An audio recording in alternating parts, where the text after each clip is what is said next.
Today's topic is one many companies face but rarely talk about: insider risk. It's a growing problem and it should be on your radar. Imagine this. A senior sales manager at a mid-sized company puts in her notice after 7 years. She's trusted. She has access to everything: the customer database, pricing sheets, next quarter's strategic plan. On her last day, she forwards a few emails to her personal account and copies a spreadsheet to a USB drive. Nothing triggers an alarm. Why would it? She's authorized. She's supposed to have access. That's the problem in a nutshell. Most companies spend heavily on perimeter security. Firewalls, antivirus, multi-factor authentication. They build walls around the castle. Most companies focus on the walls. They forget about the people inside. But here's the thing. Once you're inside those walls, you're assumed to be safe and trustworthy. And that assumption creates a huge blind spot. Insider threats are hard to detect because they come from authorized users. They're not breaking in. They're logging in. And logging in looks exactly like normal work. Traditional security tools keep bad actors out, but they're not designed to spot a trusted employee who suddenly starts acting differently. And that's where the real risk lives. By the end of this episode, you'll understand what Microsoft Purview Insider Risk Management actually is and why companies turn to it to solve this exact problem. But first, let's look at why traditional security fails here. Why traditional security misses insider threats. Traditional security guards the front door. That's its job. Firewalls block unauthorized traffic. Antivirus catches known malware. MFA checks credentials. These tools are essential, but they share one dangerous assumption: that anyone past the front door can be trusted. But here's the thing about insider risk. It's not a single type of behavior. It comes in two distinct flavors. First, intentional risk: theft, sabotage, data exfiltration. The employee who takes client lists to a competitor. The disgruntled worker who deletes critical files. That's the malicious kind. Then there's accidental risk: the employee who clicks a phishing link and exposes credentials. The manager who sends a spreadsheet to the wrong person. The contractor who stores sensitive files on a personal device. Both types are common. In fact, most breaches involve some insider action, either malicious or careless. The 2024 Verizon report found that over 30% of breaches involved internal actors, and that's just the reported ones. Traditional security tools aren't built to catch this. They look for external threats, not internal behavior. Your firewall doesn't care if someone copies a customer list to a USB drive. Your antivirus doesn't flag emails forwarded to Gmail. To the system, it's all just normal activity. So you have a gap. You need to monitor risky behavior without violating privacy. You can't read every email or watch every download. That's not practical or legal. So how do you find the signal in all the noise without becoming Big Brother? That's where Microsoft Purview comes in. What is Microsoft Purview Insider Risk Management? Today's topic is one that almost everyone has heard of, but few people actually understand. So let's set the record straight. Microsoft Purview Insider Risk Management isn't some new tool you go and install. It's a module inside Microsoft Purview, which is Microsoft's compliance platform. If your company already pays for Microsoft 365, you probably already have access to it. You just haven't turned it on yet. Here's the simplest definition. Insider risk management finds potentially risky user activity, investigates what happened, and helps you act on it. It looks for patterns that suggest a possible insider threat, whether that threat is accidental or intentional. Let's clear up a common myth right now. This is not spying. Microsoft built privacy guardrails straight into the system, and we'll cover those later. The core idea is a risk management framework, not a surveillance tool. Your goal is protecting the company and its data, not catching someone making a mistake. So how does it actually work? The system pulls signals from across Microsoft 365. Exchange Online watches email activity, SharePoint tracks file access. Teams monitors communication patterns, Entra ID checks login behavior and device compliance. The system takes all those data points and searches for patterns. Think of it as a risk scoring engine. The system doesn't flag a single action, it flags patterns over time. One large download might be completely innocent. Maybe you're pulling files for a big presentation, but multiple large downloads at 2 in the morning from someone who's already put in their notice and is forwarding emails to a personal account, that's a pattern worth a closer look. The system learns what normal looks like for your organization and for each role. A developer downloading code is normal. An HR manager downloading the entire employee database is not. How Microsoft defines and scores risk. So how does the system actually decide what's risky? It's not magic. Nobody sits in a dark room watching your screen. The system uses machine learning models that learn the difference between typical behavior and unusual behavior. The system tracks a wide range of indicators: file downloads, email forwarding, printing sensitive documents, accessing restricted sites, copying data to USB drives. Each one is a single data point, a signal that something happened. But a signal alone doesn't tell you much. What matters is the pattern. Each indicator carries a weight, and the system watches for cumulative patterns over time. Think of a smoke detector. One wisp of steam from a hot shower doesn't set it off. Sustained smoke from a real fire does. The system watches for sustained patterns that match known risky behaviors. One action alone rarely triggers an alert. A single large file download might be innocent, but combine that with email forwarding to a personal account, after-hours access, and a recent LinkedIn job update, now you have something worth investigating. The system assigns a risk score based on how many indicators are present and how they combine together. Here's the clever part. The models learn from your organization's own baseline. A developer accessing code repositories all day is totally normal. An accountant doing the same thing is unusual. A sales rep downloading customer data every Friday is just doing their job. A facilities manager doing that is a red flag. The system adapts to each role, so it doesn't drown you in false alarms. Now let's clear up the difference between risk signals and actual events. A risk signal says something might be wrong. It's a probability, not a certainty. The system flags unusual patterns for human review. The final decision always rests with a person. Indicators, policies, and templates. Let's get practical. Microsoft gives you ready-made policy templates for the most common insider risk scenarios. You don't have to build everything from scratch. Just pick a template that matches the situation you're trying to catch. There are templates for data theft by departing employees, for accidental sharing of sensitive information, for security policy violations, and for data leaks through unauthorized software. Each template already includes the right signals and warning levels for that specific scenario. So how do you set one up? You pick a template, then you select which users to monitor, by group, by department, or across the entire organization. You set the thresholds for what triggers an alert, and then the system starts watching. The indicators themselves are the raw signals. Over 50 built-in types cover file downloads from SharePoint, email attachments sent outside the organization, printing, accessing restricted sites, forwarding emails to personal domains, and copying data to cloud storage services.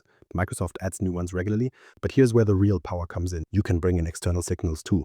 Connect your HR system to feed in data about upcoming departures, performance reviews, or policy violations. Connect physical security systems for badge-in data. Even connect legal systems for investigations already in progress. These external connectors give the risk scoring context that Microsoft 365 wouldn't have on its own. Now here's a critical point. Policies do not run automatically. They require setup and tuning. You don't just flip a switch and get full insider risk protection. You have to configure the templates, select the users, set the thresholds, and then monitor the results. This is not a set it and forget it system. Think of it like setting up security cameras in specific hallways, not everywhere at once. You decide which areas are high risk. You point the cameras there. You adjust the sensitivity, then you watch the footage to see if you're catching the right things. Over time, you refine the setup based on what you learned, so you have an alert. Now what? That's where investigation begins. Investigating an insider risk. An alert comes in. What does that actually look like? You open the Purview compliance portal and navigate to insider risk management. There it is, an alert with a risk score, a username, and a summary of the activity that triggered it. Click into the alert and you see something very useful, a timeline. This isn't just a list of events, it's a chronological view of the user's activity tied to the risk pattern. You can see what happened, when it happened, and in what order.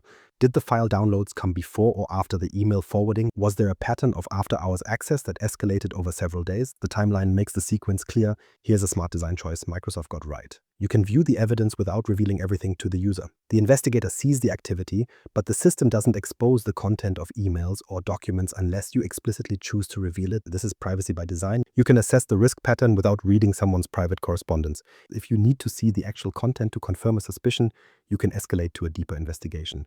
But the default view protects the user's privacy. Once you've reviewed the evidence, you have three options. You can mark the alert as confirmed. Yes, this is actually risky behavior. You can mark it as benign, false alarm, normal activity, or you can escalate it to a formal case. A case is a more structured investigation that can include notes, additional evidence from tools like e-discovery, and a formal workflow for resolution. The goal isn't to punish, it's to decide what action is needed. Maybe the employee needs training on data handling policies.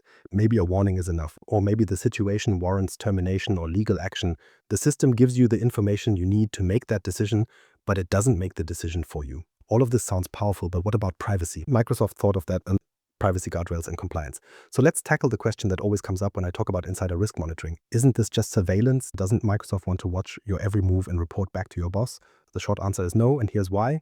Insider risk management was built with privacy baked in from the start.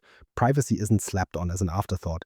It's how the whole system is designed. Here's the most visible example. During an investigation, you can anonymize usernames. Instead of seeing Sarah Johnson as you see user A, you can study the pattern, look at the timeline, and check the risk score without ever knowing who the person is. Only when you're ready to act do you reveal the identity. That prevents bias and protects privacy during the initial review. Every move an investigator makes gets logged too, including who viewed an alert, who revealed an identity, and who escalated a case. It's all recorded. If someone abuses the system, there's a trail. That's accountability at every level.